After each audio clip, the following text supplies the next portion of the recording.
The Statue of Liberty is situated in New York city. The Statue of liberty जो होते लगता है 7 आश्चर्यजनक में भी इसका एक शामिल किया गया, और ये लगता है अमेरिका को गिफ्ट में दिया गया था।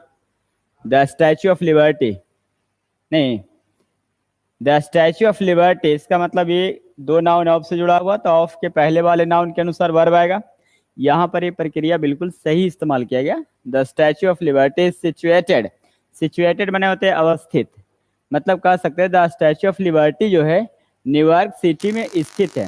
न्यूयॉर्क सिटी में क्या स्थित है? न्यूयॉर्क सिटी में स्थित है। ये सेंटेंस बिल्कुल तरह से सही है। जब भी दो नाउन ऑफ से जुड़ा रहे, जब भी दो नाउन ऑफ से जुड़ा रहे तो पहले वाले नाउन के साथ द आर्टिकल लगता है। पहले वाले नाउन के साथ द आर्टिकल लगता है। जब भी दो नाउन ऑफ से जुड़ा रहे तो पहले वाले नाउन के साथ द लगता है। लेकिन थोड़ा सा ध्यान दीजिएगा, इसी के अनुसार वर्ब भी आएगा, इसी के अनुसार वर्ब आएगा, लेकिन एग्जामिनर क्या करेगा, जानबूझकर लिखेगा अ पेयर ऑफ। यहाँ भी ऑफ दिखेगा, लेकिन यहाँ ऑफ के पहले वाले नाउन के साथ ये नहीं लगेगा, दा नहीं लगेगा। ऐसा इसलिए कि ये पूरा कंपाउंड आपका डिटरमिनार कहलाता है। यह कंफ्यूजन मत होना। अ pair of, a group of, a group of, a bunch of, a bunch of, a piece of, a piece of, मतलब कहने का मतलब ये हुआ कि लोग रट लेते कि ऑफ दो नाउन से जब जुड़ा रहे तो ऑफ के पहले वाला नाउन के साथ दा लगता है। ये बिल्कुल काम सही है, लेकिन ध्यान दीजिए कि आपको इस तरह से धोखे वाला वर्ड आएगा, a pair of, a group of, a bunch of, a piece of. Plenty of में सबसे ज्यादा धोखा होता है, प्लेंटी ऑफ में सबसे ज्यादा धोखा होता है, इसलिए कि इसमें लोग समझ लेता है कि ए लगना चाहिए, अब प्लेंटी ऑफ होना चाहिए। दरअसल ये प्लेंटी ऑफ अपने आप में सही है, इसका साइनो आता है lot of. Lot of, plenty of या लॉट ऑफ होते हैं। इसका मतलब ये अपने आप में डिटरमिनार है, और डिटरमिनार के डबल डिटरमिनार हम कभी भी यूज नहीं कर सकते। ये सभी डिटरमिनार है और डबल डिटरमिनार यूज नहीं, इस सब में कंफ्यूजन रखिएगा। दूसरा बात ये ध्यान दीजिएगा, ऐसे लिखा जाता है कभी हंड्रेड्स ऑफ पीपल, यहाँ भी लोग कंफ्यूजन हो जाते हैं। हंड्रेड्स ऑफ पीपल, यहाँ भी आप देखिए ऑफ दिख रहा होगा, तो ऑफ के पहले वाले नाउन के साथ लोग कहेगा कि दा होना चाहिए। जब आप सर पढ़ा रहे तो कन्फर्म दा होनी चाहिए, लेकिन यहाँ भी दा नहीं लगेगा। हंड्रेड्स ऑफ पीपल सही है। अब पूछेगा कि सर यहाँ दा क्यों नहीं लगाया? क्योंकि जहाँ भी न्यूमेरिकल एडजेक्टिव आएगा, मतलब नंबर सिस्टम जहाँ भी आएगा, वहाँ हम दा नहीं लगाएंगे, यानी हंड्रेड्स के पहले दा यहाँ लगाना अनुचित होगा। ये सही प्रक्रिया है, ये बिल्कुल सही है, यहाँ दा लगेगा। या फिर आपको आएगा टू थर्ड्स आएगा ऑफ पीपल, यहां भी आप दा लगाना अनुचित माना जाएगा। 2/3 मतलब 2/3, 2/3, यहां भी दा आर्टिकल नहीं लगेगा। तो ऐसे प्रक्रिया हम आपको सिखाते हैं, कंफर्म कर देते हैं कि जनरली तौर पर हम लोग पढ़ते हैं जब भी ऑफ से दो नाउन जुड़ा रहे तो ऑफ के पहले वाले नाउन के साथ दा लगता है। ये हमारा समान प्रक्रिया, ये सभी कंफ्यूजन में पढ़ना नहीं है। A group of, number of, bunch of, ये सभी कंफ्यूजन में मत पढ़ना। ज्यादा कंफ्यूजन प्लेंटी ऑफ वाला देगा, यहाँ लोग समझ लेता है कि लगता है ये छुट्टल है। अरे छुट्टल नहीं है, प्लेंटी ऑफ, लॉट ऑफ का साइनो है प्रचुर। ठीक उसी प्रकार से हंड्रेड्स जो संख्या सूचक है, हंड्रेड्स, मिलियंस, बिलियंस, इसके साथ हम यस आर्टिकल नहीं लगाएंगे। क्लियर? फ्रैक्शन के साथ आर्टिकल नहीं लगेगा। ऑफ से जुड़ा हुआ तो क्या हुआ, ऑफ के पहले वाले फ्रैक्शन आ जाए या नंबर आ जाए तो हम आर्टिकल नहीं लगाएंगे। कन्फर्म? कंफ्यूजन खत्म हो गया। तो ये सेंटेंस बिल्कुल सही है। The Statue of Liberty is situated in New York City, स्थित है। क्लियर हो गया? Confirm? Question, Nita is not only my friend but business partner too. बोलिए। नियम तो यही कहता है कि नॉट ओनली के बाद बट आल्सो चाहिए, नॉट ओनली के बाद बट आल्सो होनी चाहिए, नॉट ओनली के बाद बट आल्सो होनी चाहिए, not only but also, not only but also, not only के बाद बट आल्सो होनी चाहिए। ये प्रोसेस का था हमारा। ये दोनों हमारा समान शब्द से जुड़े होते हैं। नॉट ओनली बट आल्सो हमेशा दो समान शब्द को जोड़ने के लिए इस्तेमाल करता है। अब सेंटेंस को थोड़ा देखिए। नेता इज नॉट ओनली, तो नॉट ओनली तो दिख रहा, परंतु बट आल्सो नहीं दिख रहा। गौर से सेंटेंस को देखिए, बट आल्सो नहीं दिख रहा। यहाँ केवल और केवल क्या दिख रहा, बट दिख रहा, आल्सो नहीं दिख रहा, यानी यहाँ आल्सो होना चाहिए। तो एग्जामिनर क्या करता है, कभी कभी क्या कंफ्यूजन हम लोग को डाल देता है कि नॉट ओनली के बाद बट आल्सो होगा, लेकिन ध्यान रखिए कि आल्सो का जो सिनोनिम होता है, आल्सो का साइन एज वेल आता है। कभी कभी आपको एज वेल डाल देगा, कभी कभी क्या करेगा टी डबल और टू। यहाँ कंफ्यूजन मत होना कि एज वेल सर एज लगता छोड़ दिया, नहीं, एज छोड़े नहीं है, बल्कि एज वेल होता ही है adverb. Also, as well, too. यदि आप एज वेल एज लिखिएगा तो एज वेल एज कंजक्शन का काम करेगा, उसको लिख ही देते हैं। एज वेल एज जो आप पढ़ते होंगे वो आपका कंजक्शन का काम करता है। ये बराबर डिफरेंट कलर में आ जाता है, सिंपल कलर यूज करेंगे। ये यदि आप एज वेल एज लिखेंगे तो ये कंजक्शन का काम करेगा। कल भी लगता है क्वेश्चन आया था एज वेल एज का, तो कंजक्शन होता है जो जो दो शब्द को जोड़ेगा, एज वेल एज। यहाँ हम यूज करेंगे आल्सो का साइनो एज वेल या साइनो टू होते हैं, भी के अर्थ में यूज करते हैं। अब पोजीशन क्या होते हैं कि आल्सो कभी लास्ट में नहीं होता, आल्सो कभी लास्ट में नहीं होते। एज वेल या टी डबल ओ टू जिस शब्द को रिपीट करना रहे, जिस नाउन या वर्ब को रिपीट करना रहे, उसी के साथ हम इस्तेमाल करते हैं। एज वेल या टू जिस वर्ब के साथ, जिस नाउन के को रिपीट करना रहे, उसी के साथ हम इस्तेमाल करते हैं। जैसे देखिए, Neeta is not only my friend. Neeta मेरे मित्र ही नहीं है, मतलब वह नीता मेरा मित्र ही नहीं है, बल्कि बट बिजनेस पार्टनर टू। इसका मतलब बिजनेस पार्टनर भी है, मतलब दोनों चीजें। नीता हमारा मित्र है, अब मित्र के साथ साथ बिजनेस पार्टनर भी। कहने का मतलब ये हुआ कि नीता हमारे मित्र ही नहीं है, बल्कि बिजनेस पार्टनर भी है। बिजनेस यानी पार्टनर को यहाँ रिपीट कर रहा, पार्टनर को रिपीट यानी जिस नाउन को रिपीट करेगा, जिस नाउन को रिपीट करेगा वहां टी डबल ओ टू। जैसे कि एग्जांपल देते हैं, she plays cricket and tennis also.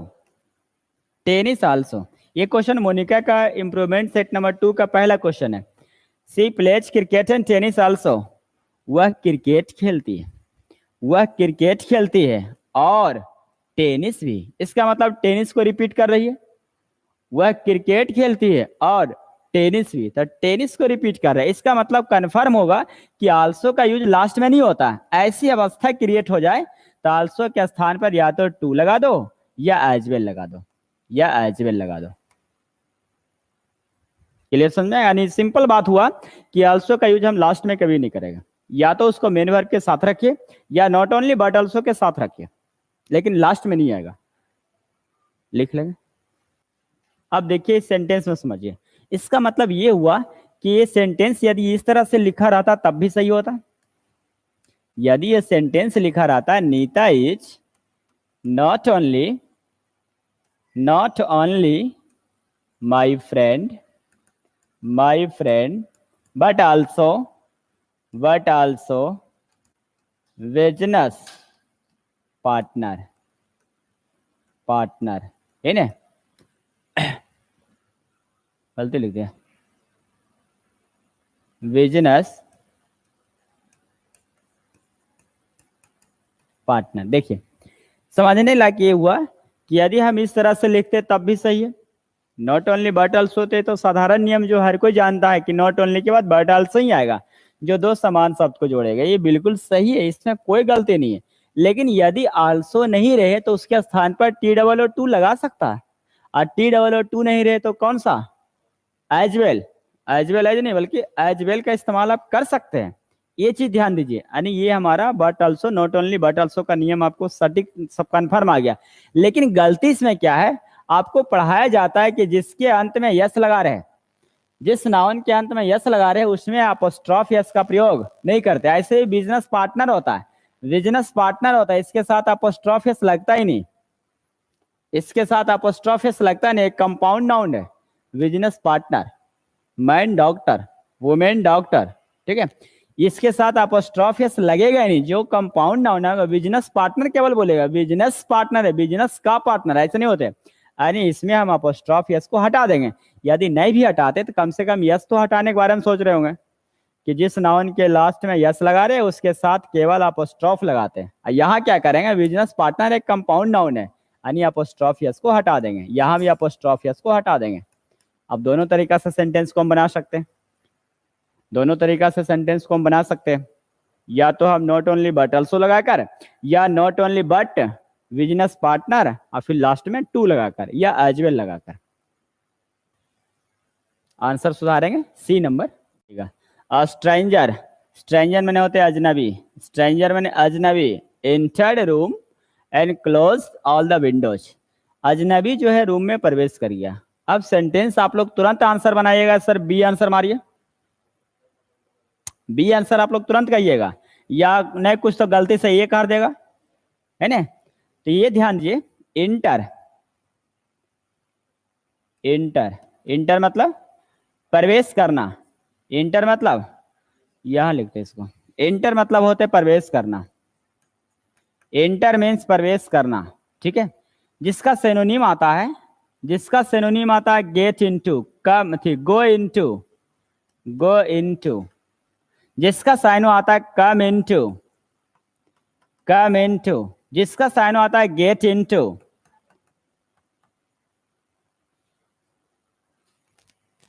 जिसका साइनो आता है go into, come into, get into, break into, break into, worst into, worst into, है ना, वर्ग इनटू, स्नेक इनटू। देखना नीचे नहीं दिखाई देगा तो लिख देंगे, स्नेक इनटू, स्लीप इनटू, एक ऊपर लिख देते हैं स्लीप इनटू। ये सब इसका साइनो है। अब सबका यहां तक ठीक है। चलिए ऊपर लिख देते हैं, स्नेक इनटू, स्नेक इनटू या स्लीप इनटू, स्लीप इनटू। आज समझ लेते कि इंटू क्यों नहीं लगता इंटर के साथ, समझिए पहले आप लोग, उसके बाद यूज करिएगा। पहले आप लोग भी लिख लो, इतना लिख लो जल्दी से फटाफट। इंटर बराबर, इंटर बराबर जल्दी से इतना फटाफट लिख लेंगे।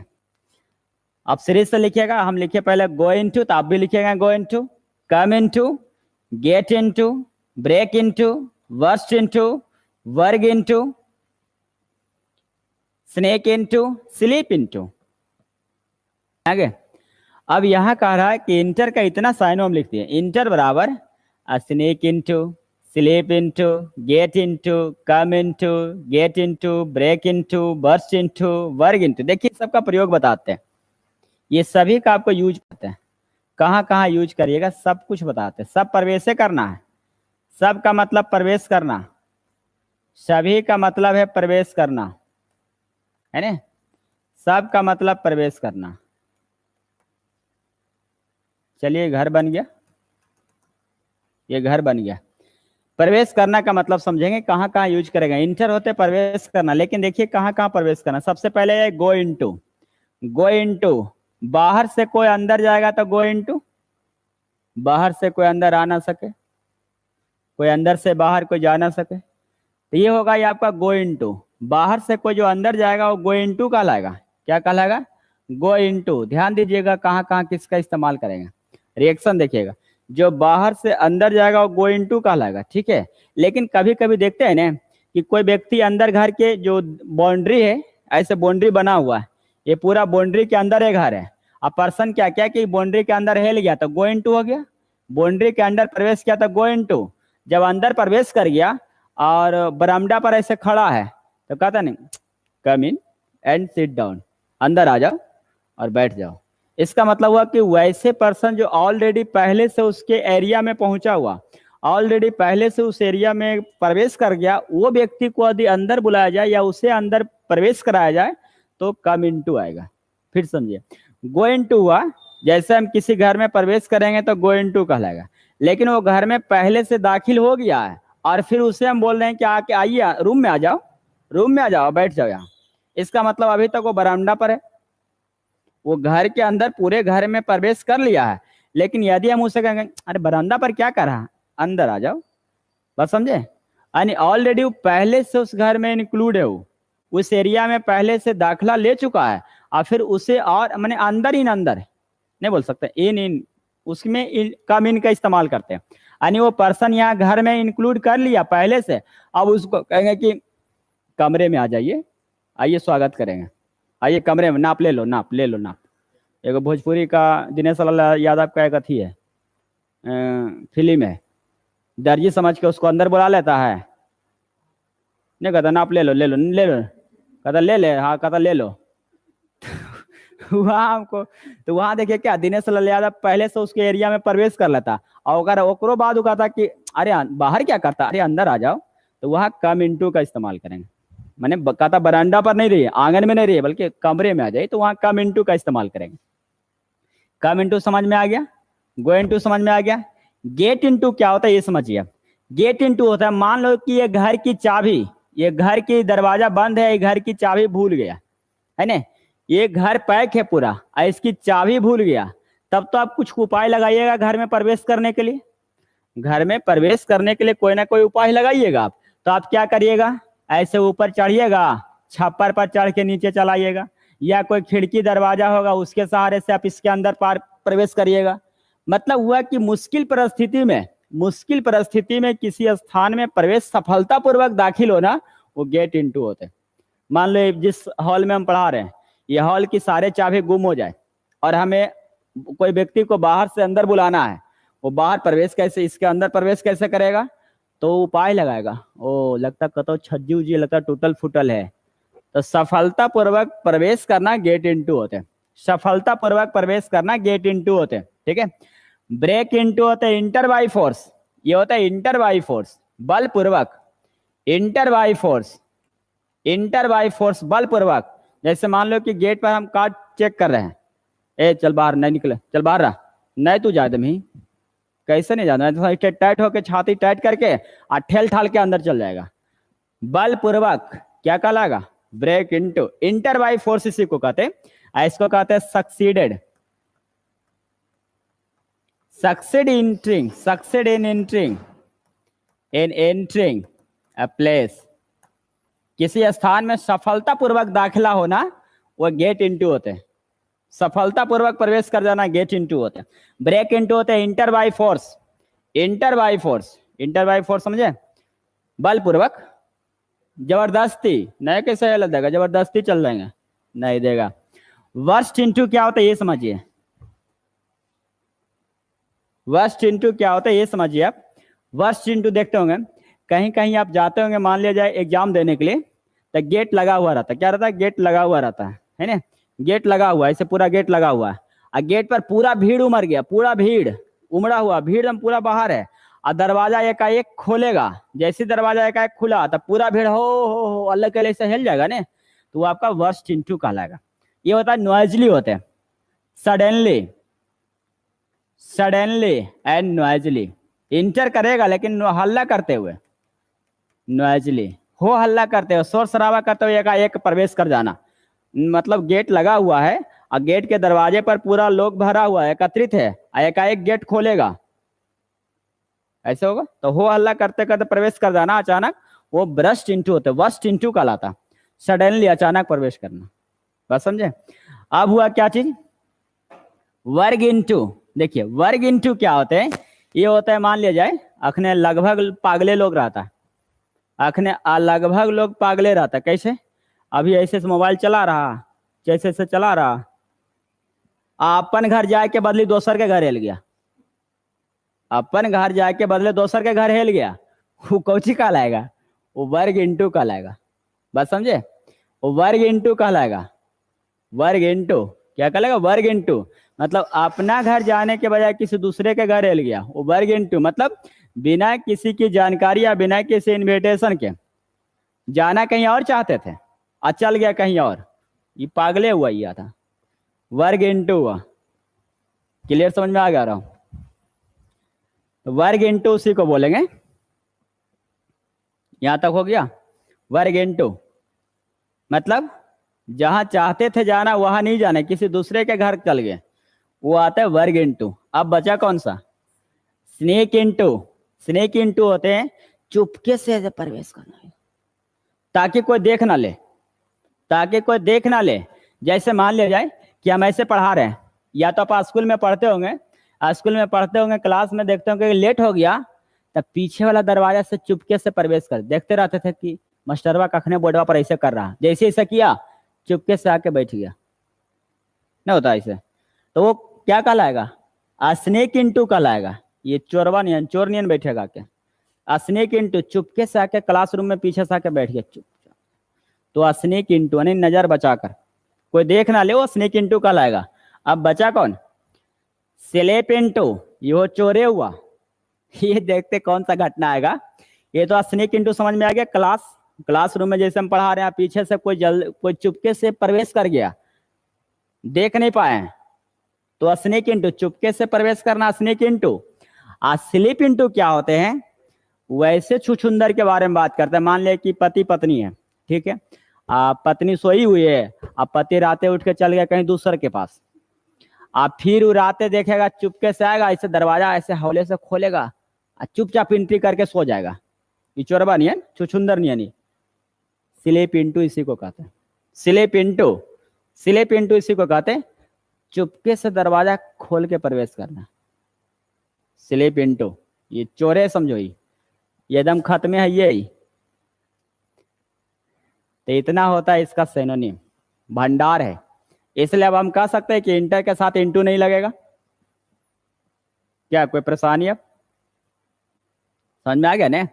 ये टोटल आपका इंटू आएगा। हम कह सकते हैं कि इंटर बराबर, इंटर का सब साइनो है, इंटर मैंने प्रवेश करना, स्नीक इंटू मैंने प्रवेश करना, लेकिन चुपके से क्लासरूम में प्रवेश कर गया, चुपके से आके बैठ गया, स्लीप इंटू याद रहेगा घटना, दरवाजा चुपके से खोल के हिल गया, पति पत्नी। गो इनटू, किसी एरिया किसी प्लेस में प्रवेश करना, गो इनटू नॉर्मली। और जो पहले से दाखिला हो गया, पहले से इंक्लूड है और उसके बाद भी इंक्लूडिंग के लिए बोल रहा, कम इनटू। गेट इनटू, सफलतापूर्वक प्रवेश करना, किसी परेशानी में, किसी मुसीबत में, जैसे मान लो घर में आग लग गया, ये पूरे घर में आग लग गया, सारे दरवाजे बंद है, एक बच्चा फंसा हुआ है, तो बाहर ला लोग क्या समझेगा? उसको किसी तरह प्रवेश करके, किसी तरह प्रवेश करके उस बच्चे को निकालिए, तो वो पर्सन जो प्रवेश करेगा, इसका मतलब गेट इनटू कहलाएगा। वो आराम से नहीं प्रवेश करेगा, वो किसी न किसी दूसरा रास्ता ढूंढेगा, बैकडोर का इस्तेमाल करेगा, वो गेट इनटू होगा। अब break into, enter by force, बलपूर्वक धक्का मुक्की करके। वर्स्ट इनटू, हो हल्ला करते हुए, शराब हो हल्ला करते हुए प्रवेश कर जाना, वर्स्ट इनटू होगा। अब वर्ग इनटू, ये वर्ग इनटू मतलब इसको क्या बता रहे थे? ऐसे मतलब गलत जगह चला जाना, ऐसे मोबाइल ऐसे चलेते चलेते चलेते चले दूसर के घर चले गया, तो वो वर्ग इनटू कहलाएगा। ये प्रवेश करना ये भी हुआ, ये सब प्रवेश करना। इसका मतलब हुआ कि इंटर के साथ इंटू नहीं आएगा, नोट करके लिख लेंगे। प्रवेश करना के अर्थ में, प्रवेश करना के अर्थ में इंटर के साथ इंटू नहीं आता। ये कई एक बार क्वेश्चन आया, कई एक बार क्वेश्चन आया कि प्रवेश करना के अर्थ में इंटर के साथ इंटू का प्रयोग कभी नहीं होता है, कभी नहीं होता है, लेकिन इंटर इंटू आता है। इंटर इंटू फ्रेजल वर्ब है। डिस्कस समझते हैं? डिस्कस, डिस्कस तर्क वितर्क करना, मोल जोल करना समझते होंगे आप। इंटर इंटू फ्रेजल वर्ब है, उसका अर्थ हो जाएगा तर्क वितर्क करना, तर्क वितर्क करना। सर क्या बनेगा? अब तो आंसर कन्फर्म है कि सी आएगा। दैट क्या आएगा? Stranger, a stranger entered the room and closed all the Windows हो जाएगा। एक अजनबी जो है, स्ट्रेंजर जो है, रूम में प्रवेश किया और क्लोज्ड ऑल द विंडोज, सारे खिड़की को बंद कर दिया। अ group of ABC school watch, a group of, बताइए इसमें क्या आएगा? लिखा group of ABC school watch, कह रहा एबीसी, देखो आ ही गया ने अभी अभी। A group of, a bunch of, कह रहा group of ABC school watch, कह रहा एबीसी स्कूल वॉच के जो ग्रुप है, the highest peak of MT K2, मतलब माउंट K2, वही नहीं बोलेंगे उसको, माउंट K2 के सबसे ऊंची चोटी पर चढ़ गया, तो पर्वत पर चढ़ना स्केल क्रिया का इस्तेमाल करते हैं। स्केल चढ़ना, चढ़ाई करना, वॉल्क मैंने टहलना, लॉस्ट मैंने खोना, विन मैंने जीतना, स्केल हो जाएगा चढ़ना, स्केल। प्राचीन होता, प्रिमिटिव मैंने प्राचीन, जो प्राचीन होते हैं वो कन्फर्म कर सकते हैं कि ओल्ड होता है, पुराना होता है। आर्चेइक होते हैं, नहीं आएगा। एंटिक्वेटेड आएगा, एंटिक्वेटेड। प्राचीन होता है, पुराना होता है, इसका मतलब एंशिएंट इसका साइनोनिम आएगा, एंशिएंट इसका साइनो आएगा। प्रिमिटिव, प्राचीन, ओल्ड, आर्चेइक, एंटिक्वेटेड, एंशिएंट आएगा, प्राचीन, प्राचीन आएगा। प्रेजेंट माने वर्तमान, मॉडर्न, और ये सब इसका साइनो आएगा। एथी एंटोनिम होगा, एंटोनिम बोल सकते हैं ना, प्रेजेंट बोल सकते हैं, मॉडर्न बोल सकते हैं। कल्चर्ड माने तो सब होते हैं, सब, सब होते हैं, सब। एसिड माने सहमत होना, एसिड मतलब सहमत होना है, स्वीकार करना। एसिड टू आता है, एसिड टू, सहमत होना या स्वीकार करना एसिड टू कहलाता है। सहमत होना या स्वीकार करना एसिड टू, इसका मतलब हुआ कि इसका सिनोनिम आएगा कंप्लाई, और कंप्लाई के साथ विथ प्रीपोजिशन आता है। Comply with accede to, preposition भी लिखा दिया। सहमत होना, स्वीकार करना। रिफ्यूज, रिफ्यूज मतलब डिक्लाइन नहीं आएगा, डिक्लाइन, इनकार करना। रिफ्यूज, डिक्लाइन, इनकार करना। प्रोटेस्ट मतलब बगावत करना, प्रोटेस्ट, बगावत करना, प्रोटेस्ट होते हैं। डिसेंट मतलब, डिसेंट माने असहमति जताना, डिसेंट मतलब असहमति जताना, डिसेंट मतलब असहमति जताना, डिसेंट मतलब असहमति जताना।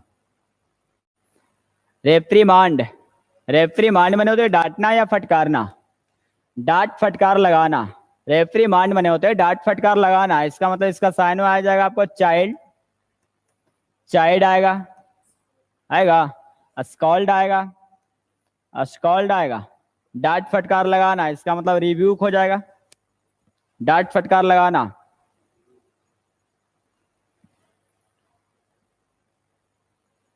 डांट फटकार लगाना, रिब्यूक होते हैं।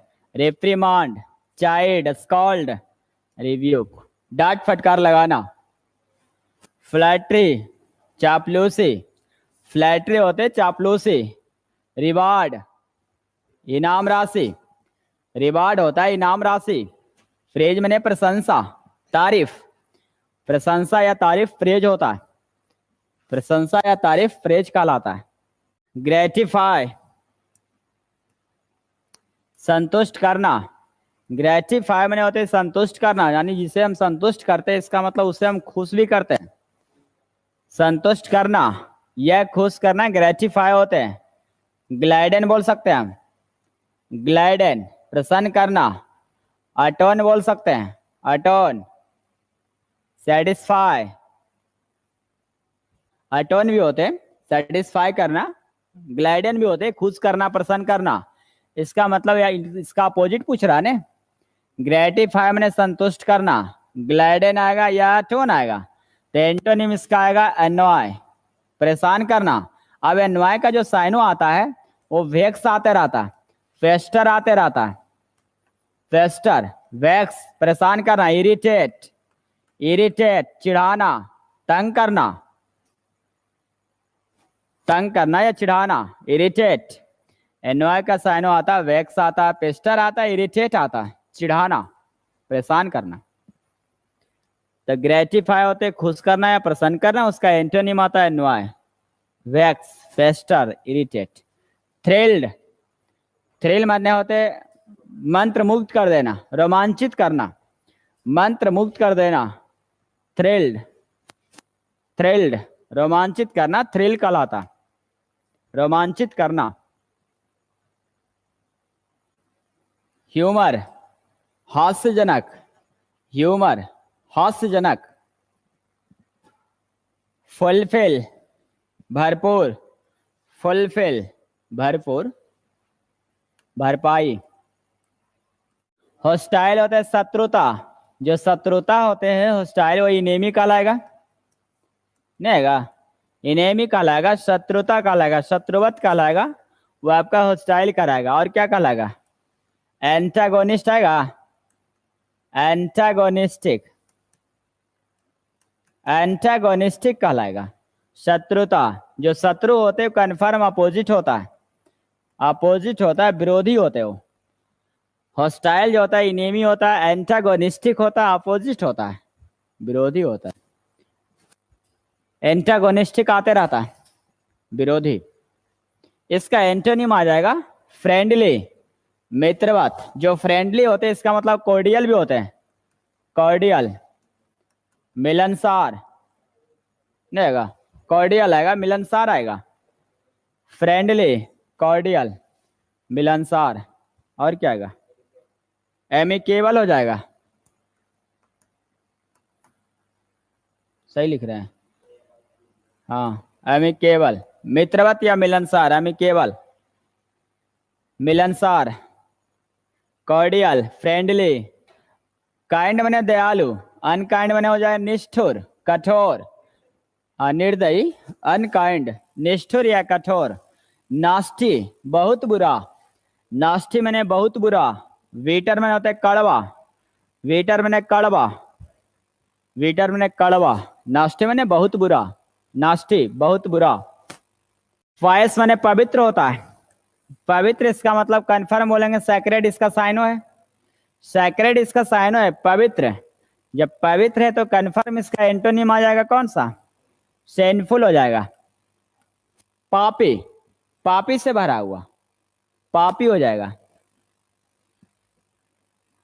पापी। गॉडली, ईश्वरीय। और डिवाइन मैंने दैवीय, डिवाइन मैंने दैवीय, डिवाइन मैंने दैवीय, गॉडली मैंने होते हैं ईश्वरीय। रेनिंग कैट्स एंड डॉग्स, बोलिए। रेनिंग कैट्स एंड डॉग्स होते हैं मूसलाधार बारिश होना, मूसलाधार बारिश होना। रेनिंग कैट्स एंड डॉग्स होते हैं मूसलाधार बारिश होना। लेकिन यदि हम रेनिंग को सिर्फ हटा देंगे तो कैट्स एंड डॉग्स होना हो जाता है कलापूर्ण जीवन। तो रेनिंग कैट्स एंड डॉग में होते हैं मूसलाधार बारिश होना। रेनिंग कैट्स एंड डॉग्स, मूसलाधार बारिश होना, इसका मतलब ऑप्शन चुनिए। रेनिंग हेवली नहीं आएगा, सी नहीं आएगा। मूसलाधार बारिश होना तो रेनिंग हेवली, मूसलाधार बारिश होना। ड्रिजलिंग जो होता है ना, झमझमाहट की बारिश, रिमझिम बारिश समझते हैं। ड्रिजल में होता है टपकना, झरना देखा है? तो ड्रिजलिंग जो होता है ना, रिमझिम बारिश जो होता है उसको ड्रिजलिंग कहते हैं। रिमझिम बारिश, बूंदा बूंदी जो होता है, ड्रिजलिंग। चलिए आगे। ड्रिजलिंग मतलब होते हैं, मतलब फिसिर फिसिर पड़ना, ड्रिजलिंग हल्की बारिश को कहते हैं। आर्न लॉट्स ऑफ पानी नहीं आएगा, फाइटिंग बैडली नहीं आएगा। कभी कभी एग्जामिनर क्या करेंगे, थोड़ा सा ध्यान दीजिएगा, ये ऑप्शन को उलट देगा। टोरेंशियल भी इसका साइन आता है, हेवली बारिश जो होता है टोरेंशियल होता है, टोरेंशियल, टोरेंशियल, टोरेंशियल रेन्स होते हैं। मूसलाधार बारिश, मूसलाधार बारिश टोरेंशियल। या डाउनपोर होते हैं, डाउनपोर जिसे कहते हैं बादल फट गया, या फिर पोरिंग कहते हैं। हाँ, लो ना, सब चीज लिख देते हैं, जितना जानते हैं सब लिख देंगे, जितना जानते क्या, जितना आता है सब लिख देते हैं। Torrential, torrential lens Reigns, downpour या पोरिंग।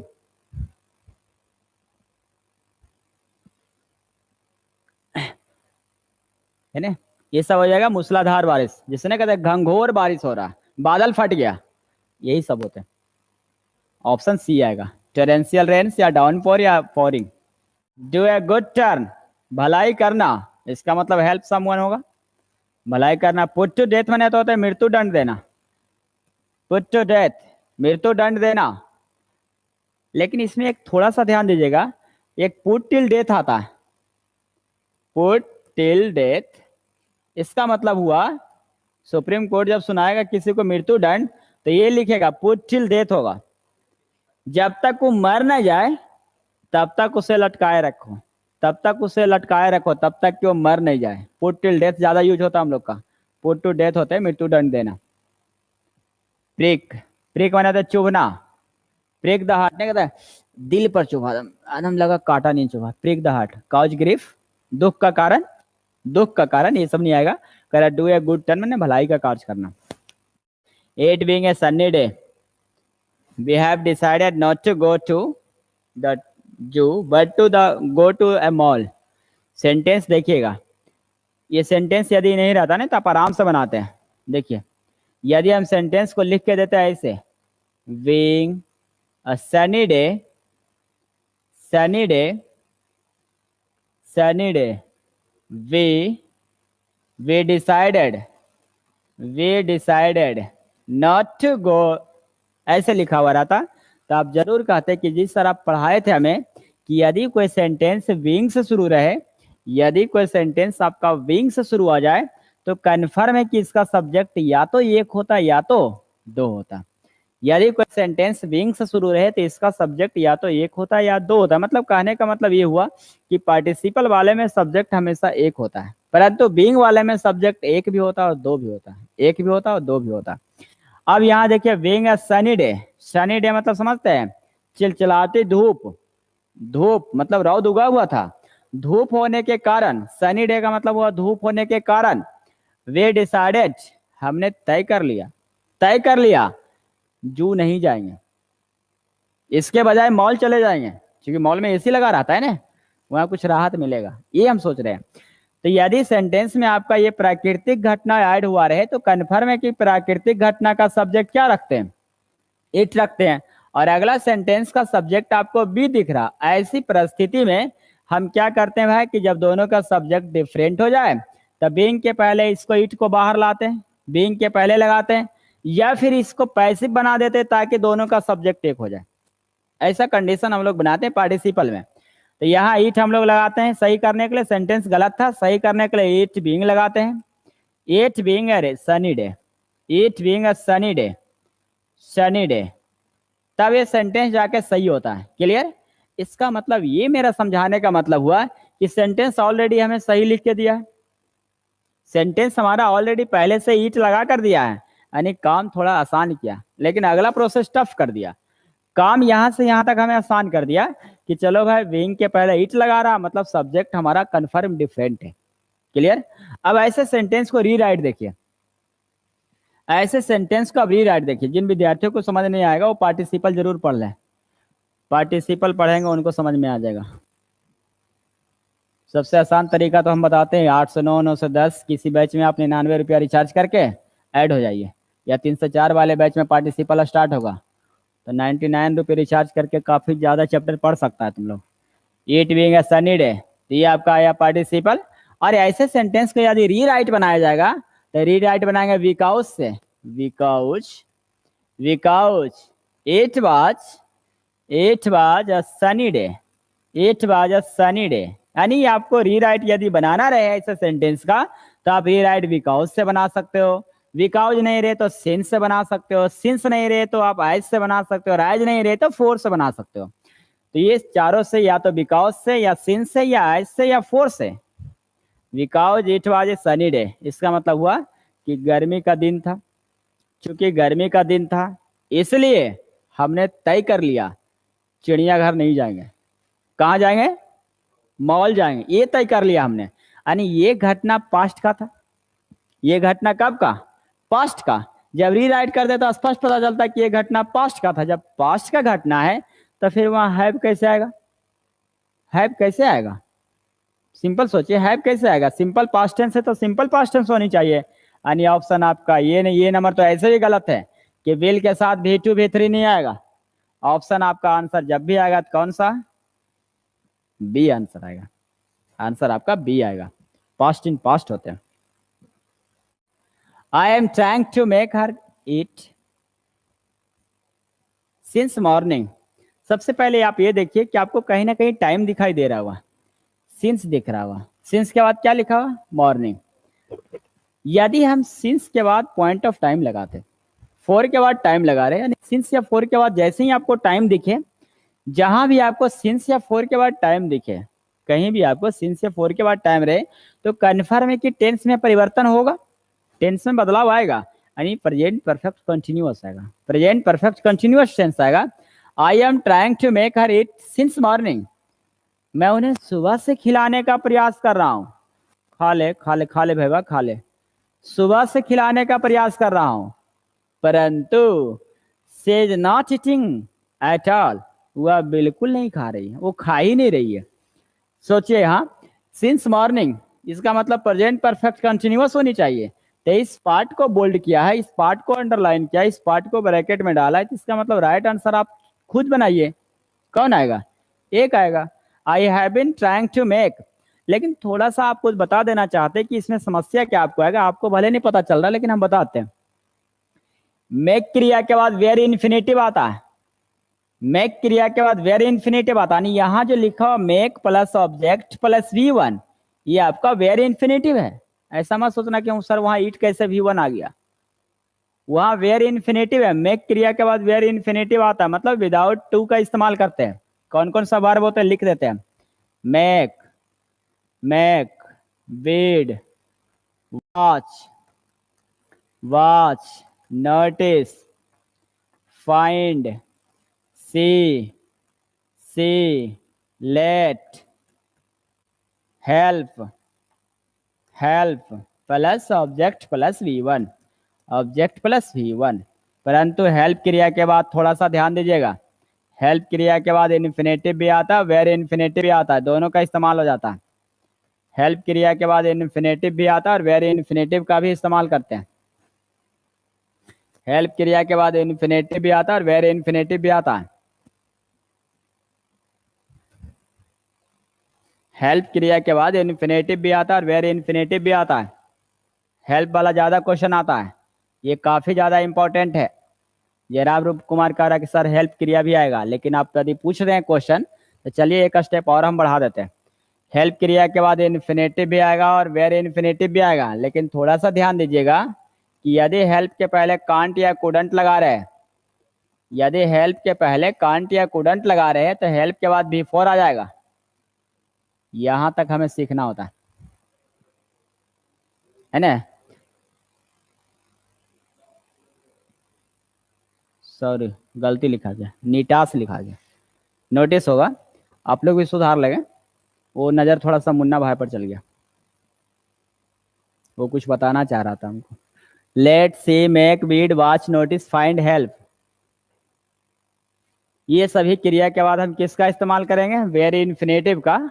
अब देखिए इसमें क्या आएगा कि हेल्प इसमें अब बाद है, हेल्प के बाद इन्फिनेटिव भी आएगा या वेरी इन्फिनेटिव भी आएगा, लेकिन हेल्प का एक और नियम है, यदि हेल्प के पहले कांट या कुडंट लगा रहे हैं तो आपका बिफोर यानी जेरंड आ जाएगा, जेरंड का प्रयोग करेंगे। A large body of water with many island, देखिए कर large body of water with many island, island बने होते हैं द्वीप समूह। कह रहा है देखो, मान लो ऐसे बनाते हैं, ये पूरा द्वीप है, ये ऐसे बहुत सारा द्वीप है, ऐसे छोटा छोटा, मतलब स्थल है, ये सब स्थल है। अब ये पूरा एरिया में पानी है, ये पूरा एरिया में पानी है, सगर पानी है, मतलब वैसा स्थान जो चारों ओर से पानी से घिरा हुआ, वह स्थान जहाँ चारों ओर से पानी से घिरा हुआ हो, वैसे स्थान को कहते हैं आर्किपेलागो कहता है, द्वीप समूह, द्वीप समूह कहते हैं। ये देखो श्रीलंका, सिंपल से नाम ना, श्रीलंका, श्रीलंका क्या है, छोटा सा देखो नीचे लटका हुआ है और चारों ओर पूरा पानी है, सगर पानी है, द्वीप हो जाएगा वो। तो ये देखिएगा, या फिर हमारा अंडमान निकोबार नहीं बोलते, अंडमान निकोबार द्वीप समूह बोलते हैं। तो देखते होंगे छोटा छोटा छोटा ऐसे ऐसे लटकल है, ऐसे ना, ऐसे छोटा छोटा, और सगर पानी है, सगर चारों ओर पानी है, कहीं रास्ता इसको कहीं स्थल से जुड़ा हुआ नहीं है। तो ऐसे स्थान को कह रहा है कि large body of water with many island, बहुत सारे आइसलैंड हो, उसे आर्किपेलागो कहते हैं, द्वीप समूह, द्वीप समूह, द्वीप समूह। अब आइए स्टेट क्या कहता है। स्टेट, स्टेट जो होते हैं ना, स्टेट मैंने मतलब जलधारा, जल मार्ग, मतलब संकीर्ण जलधारा जो होता है ना, पतली गली समझता है, या हम लोग देहाती भाषा में कह सकते हैं, जैसे खेत रहता है ना, तो खेत में जब अब पानी हम लोग ले जाते हैं आलू पटाने के लिए, खासकर दौंग, दंग बोलते हैं, तो वही कहते हैं स्टेट, उसी को बोलते हैं, मतलब जलमार्ग होते हैं, पतली जलमार्ग, संकीर्ण जलमार्ग, संकरा जलमार्ग उसी को कहते हैं, दौंग बोलते हैं उसको, देहाती भाषा में क्या कहते हैं, दौंग बोलते हैं, पानी ले जाने की पतला रास्ता, उसी को बोलते हैं स्टेट कहलाता है। गल्फ मतलब खाड़ी, खाड़ी क्या हुआ, खाड़ी क्या हुआ? क्या खाड़ी? क्या बंगाल की खाड़ी कोची? गांव देहात में कोची कहते हैं इसको? कि खाड़ हो गया, खाड़ फूट गया मतलब इसका मतलब हुआ कि चारों ओर से स्थल, यहाँ चारों ओर स्थल था, इधर सगर स्थल है, यहाँ बीच में गड्ढा हो गया पानी का, इसका पानी का निकास एक ही ओर है, ये हुआ गल्फ हो गया। खाड़ी इसी को कहते हैं, गल्फ इसी को कहते हैं खाड़ी। ये हुआ चारों ओर स्थल, चारों ओर स्थल, यहाँ बीच में नहीं गड्ढा हो जाता, खाड़ हो गया नहीं बोलते हैं।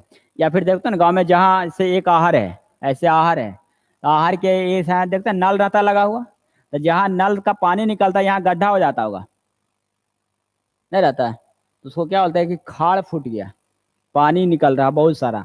तीसरी अवस्था का मतलब कहते हैं कि पानी का निकास एक ही ओर रहेगा, एक ही ओर से निकाल रहेगा, ये गड्ढा पाट रहेगा, तो उसे कहते हैं गल्फ कहते हैं, खाड़ी कहते हैं।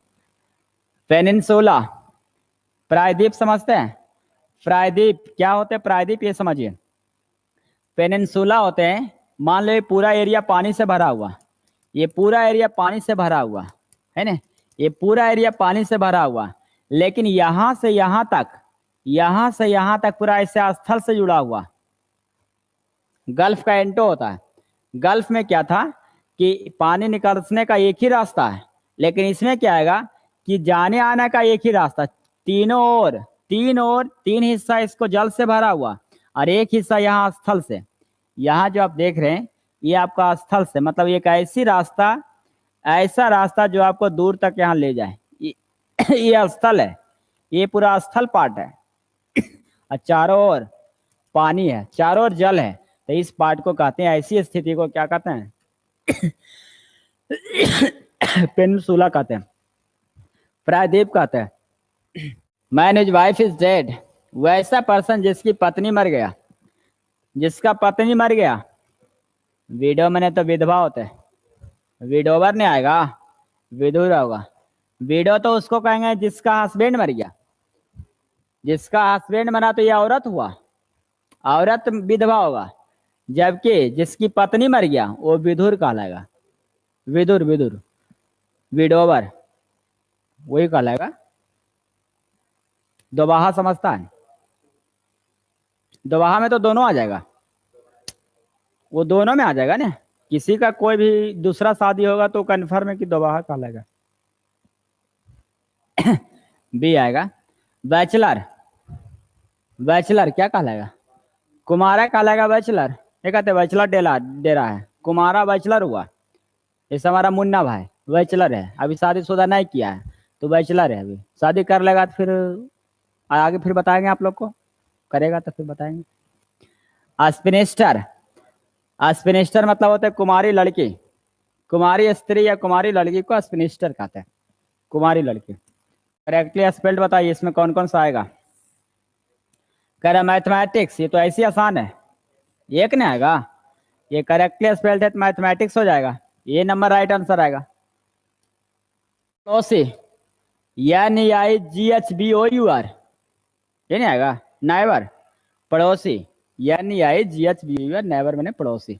अभी अभी हम आपको लिखा रहे थे, बिना मतलब के लिखा रहे थे, तो बिना मतलब के हम कोई चीज नहीं लिखाते, बिना मतलब के हम कोई चीज लिखाते ही नहीं है, इस मतलब कहीं ना कहीं उसका हर एक जगह इस्तेमाल होता है। अभी लिखा रहे थे कि मेक क्रिया के बाद ऑब्जेक्ट आएगा, फिर ऑब्जेक्ट के बाद वेरी इन्फिनेटिव आएगा, ये नहीं बता रहे थे, वेरी इन्फिनेटिव आएगा। इसका मतलब स्पष्ट है कि यहाँ देखो मेक लिखा हुआ, मेड, मेड क्रिया के बाद ऑब्जेक्ट आना चाहिए, यानी ऑब्जेक्ट आपको अस दिख रहा, आपको रियलाइज आपका V1 दिख रहा, नहीं अभी अभी तुरंत दिख रहे थे हम लोग।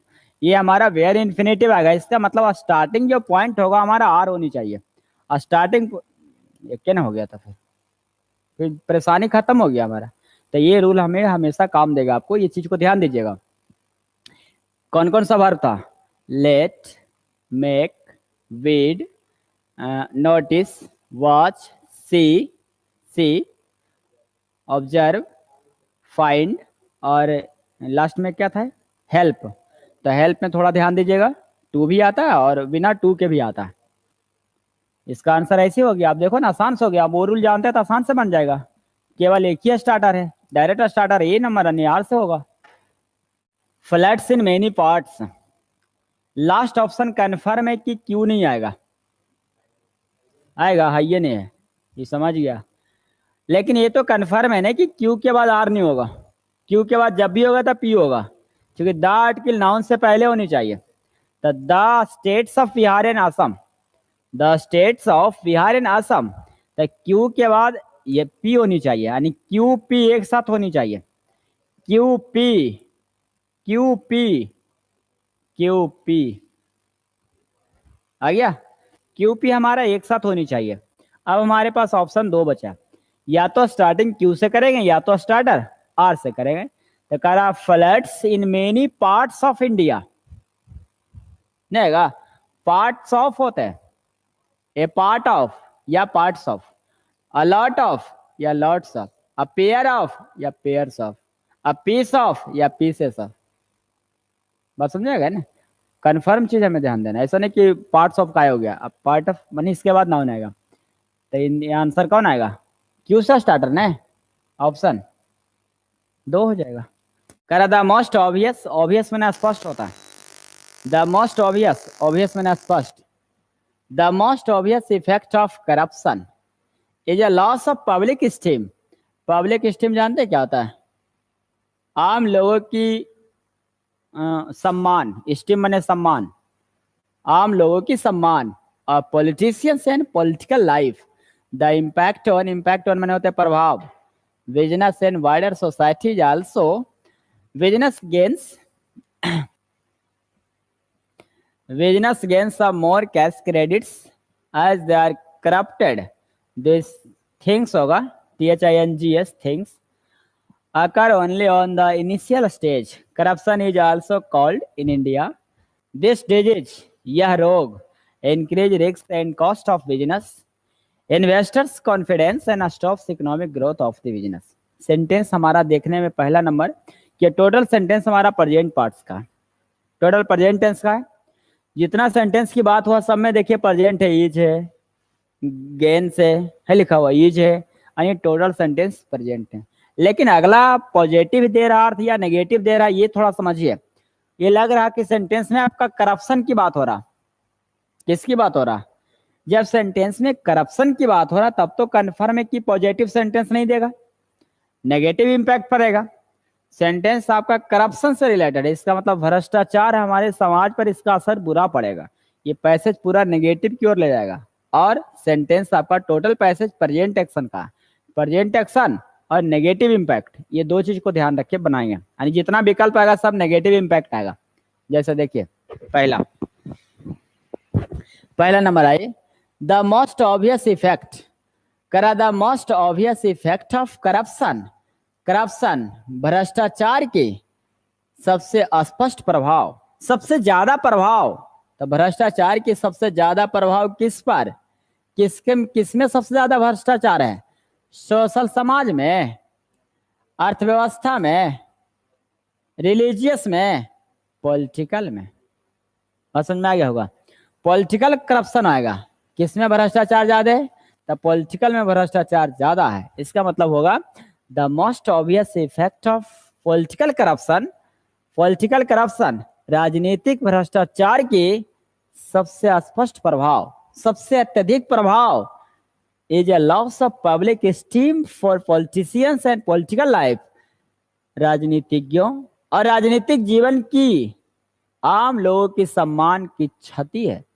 यदि भ्रष्टाचार को ज्यादा से ज्यादा बढ़ावा दिया जाए, या फिर भ्रष्टाचार जो के बारे में यदि हम कहते हैं, तो भ्रष्टाचार सबसे ज्यादा यदि असर डालता है तो किस पर? आम जनजीवन के सम्मान पर, उसको खो देता है। वही लिख रहा है कि the most obvious effect of political corruption, राजनीतिक भ्रष्टाचार, राजनीतिक भ्रष्टाचार की जो स्पष्ट प्रभाव है, सबसे ज्यादा प्रभाव पड़ा है, the loss of public steam for politicians and political life, राजनीतिज्ञों और राजनीतिक जीवन की सम्मान को क्षति पहुंचाया, राजनीतिज्ञों और राजनीतिक जीवन को सम्मान को क्षति पहुंचाया, वह हानि पहुंचाया। अगला देखिए, नेक्स्ट आइए, द इम्पैक्ट ऑन,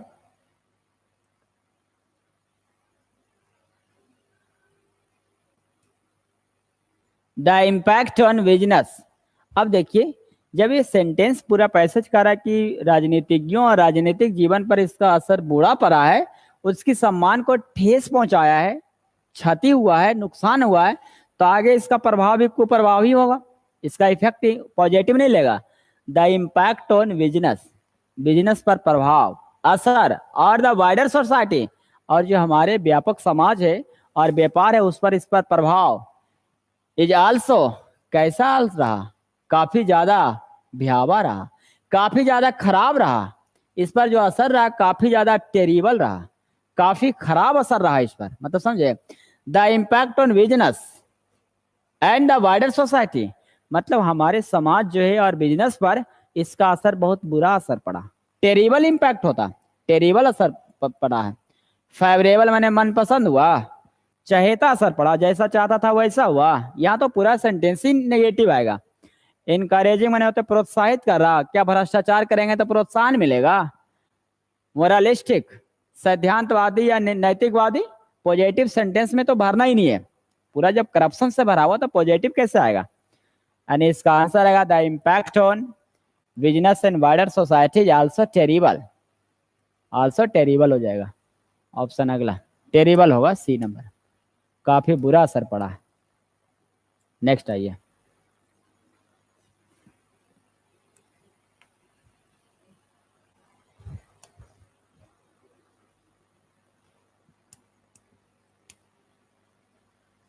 नेक्स्ट आइए अगला।